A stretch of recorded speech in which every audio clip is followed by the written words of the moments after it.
Okay. Are we running? Yeah. Great to hear you. Great to see you, Clive Standen. Welcome to our very short interview. And please let's talk at first about the convention. Welcome to Valhalla.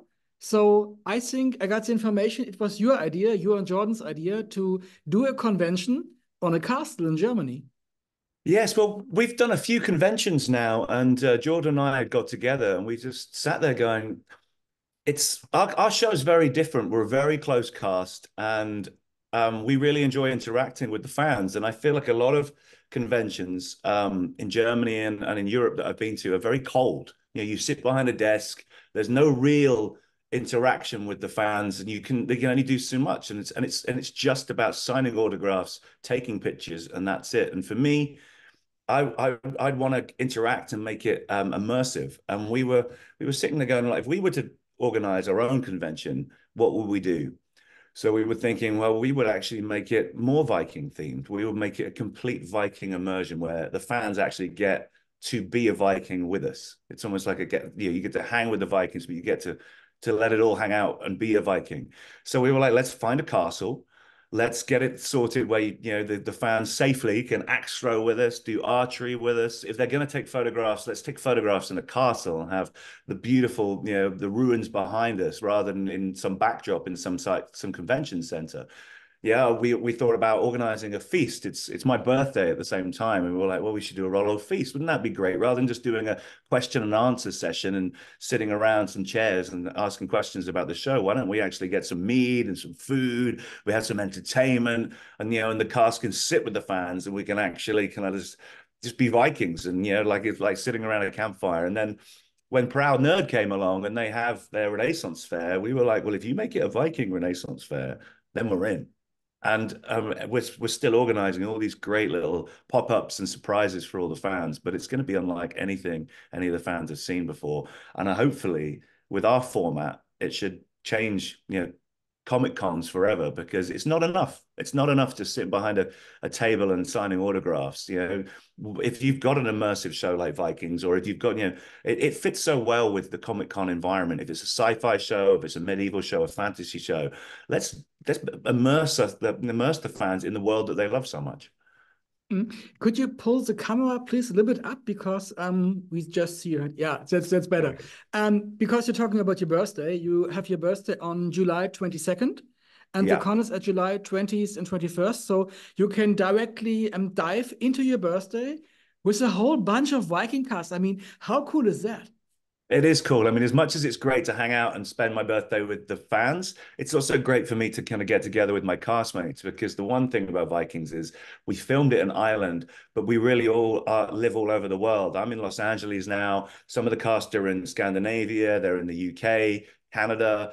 Travis is in Australia. So this is a great opportunity to get all my friends together, and we can celebrate my birthday. And we can also kind of have the best Viking reunion possible. Yeah, and I think you mentioned the atmosphere of the castle because if you go up and look in the future and you see this convention with all the cosplayers at a castle, I think it seems like you're on a real Viking set. Yeah, exactly. And there's so much to do. I mean, it's not just about meeting the cast from Vikings. There'll be Viking reenactors there. There'll be a marketplace where you can have blacksmiths, so you can get Viking tattoos if that's what you want to do. There'll be LARPing as well. People can be living and immersing themselves in Viking life. It really is going to be, once you walk through the gates of this castle, you're going to be taken back in time. And hopefully you feel like you can be hanging with Ragnar, Rollo, and Floki and the gang. Mm. The only thing I think is missing right now is a longboat. We're lacking a body of water so we can take people on the boat, but that's something to maybe plan in the future. If people enjoy this, it's just going to get better. And to get a short imagination for all the people who see this but didn't join the Vikings convention, I mean, when this whole bunch of Vikings actors came together. So how big is that party? Because you know it maybe from before, from some set parties and so on. So can you describe how did the Vikings actors celebrate? Oh, this is the thing. I mean, some of the fans have met us along the way, and they'll know that we're quite a rowdy bunch. when we're all together.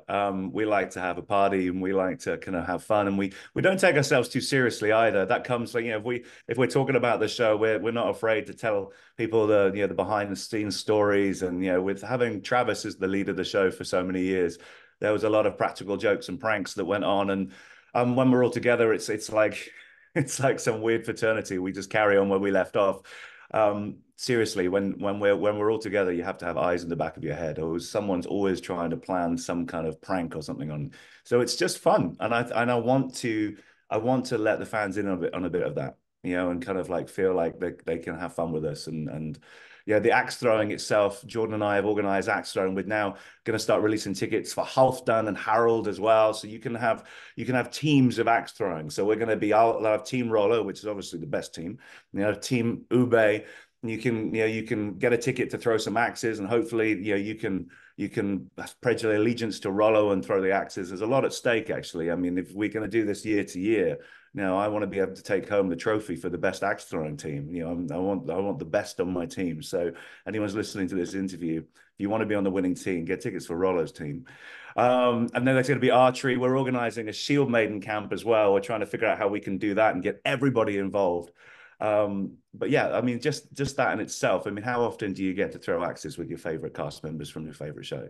We just want to lift the barrier of this whole kind of like, oh, actors, fans. There's a kind of red tape between any kind of real interaction, especially after COVID, when suddenly perspex screens were put up, and people are wearing masks, and you're going to meet people and hang out with them, but you don't really feel like you're connected. So this is hopefully going to blow everything out of the water and set a new precedent. Amazing. And you mentioned behind the scenes stories. Talk about behind the scenes stories. Did you have some kind of crazy, weird behind the scenes story for us? Maybe something go wrong that shouldn't go wrong on the set of Vikings? Oh, every day there was something going on, whether it was me or Travis or Alex Ludwig or Catherine Winnick, there was always something at play. I mean, Travis was the main practical joker. I mean, having a lead character who just kind of set a precedent for no one taking themselves too seriously. It's if the pranks when you're filming out in the middle of up a hill or in the middle of fields, and it's pouring with rain or it's a hailstorm. It keeps morale up, and it also stops people from complaining and being a prissy actor that takes themselves too seriously. It's a nice wake up call just to kind of do something where you know we would be out on the boats, the long boats on the lake, and we would be having food fights. We would be throwing things across boat to boat. In the studio, if you left your phone unattended by the end of the day, it would probably be taped to the studio roof, which is a good 20, 30 feet high. If you're really unlucky, like Jefferson Hall was, you would get your car filled with chickens and hay while you were filming. You'd come back and your car would be filled with chicken shit. It's crazy, but you have to come and meet us to kind of find out all the stories. There's so many, and there's way too many to list right now. But this was 7 years of our lives, different seasons, and yeah, there's an almanac of stories to tell. Mm. And you're wearing a Sea Shepherd t-shirt. So I got the I information am that you proudly. um, engage really well for environment and so on. Please, some words about that. How important is that for you? Well, Sea Shepherd, I've been a patron of Sea Shepherd for nearly 17 years now, and it's really, really close to my heart. And the reason why is I've always been brought up to be someone who stands up for someone they believe in and never back down, and don't give up in the face of adversity. And when I found Sea Shepherd as a charity, because I've always been really, really close to the ocean. It's a kind of my happy place, so to speak. And when I think about whales and dolphins and sharks and any marine life, I was looking for a charity that I could get fully immersed in. And what I love about Sea Shepherd is their direct action. There's a lot of charities that say, hey, don't you do anything. You give us your money and we'll put it to good use, and we'll stop this from happening. But their idea to stop things from happening is making banners and just protesting and not really getting their hands dirty. And Sea Shepherd do all that and more. They get out there on the ocean, they patrol the ocean, they get in touch with the governments of the and the fisheries, and they get there and they patrol, they police. I love the fact that it's like the old age pirates of the ocean, the privateers. It's like sometimes you have to have direct action. You have to make an impact to make people listen, stand up and see what's happening. And that they're doing more than ever right now. After COVID, there was a lot of lackluster on the oceans. There was a lot of poachers and things that were able to get away with a lot more because there was less patrols. And now Sea Shepherd are trying to make that difference and start getting out there and putting some barriers back in play. And I'm trying to get involved at the moment right now. I mean, with Vikings as something that I can wear as a badge of honor. I'm trying to help Sea Shepherd right now in the Faroe Islands with the Grind that happens every year with the pilot whale slaughter, which obviously originally started off as a Viking tradition. But, you know, as with anything, some history should stay that way, and we progress as a species. And I think sometimes we have to lay down our weapons sometimes and adapt and evolve. And I think this is something that should be left in history now. Mhm. And you have a new show coming up. It's called Winter Palace. It will come out later this year at RTL. Can you give us some teasers about that show? Yeah, I mean, it's a period drama. If you love a bit of Downton Abbey and you love getting taken back in time, it's a very different kind of period drama. It's set in Swiss history about the very first winter holidays. It's about a man who opened up a hotel, and back then the hotels were only really open in the Alpine months. It was impossible to kind of make money during the winter because they're just covered in snow and there wasn't really much to do stuck out there.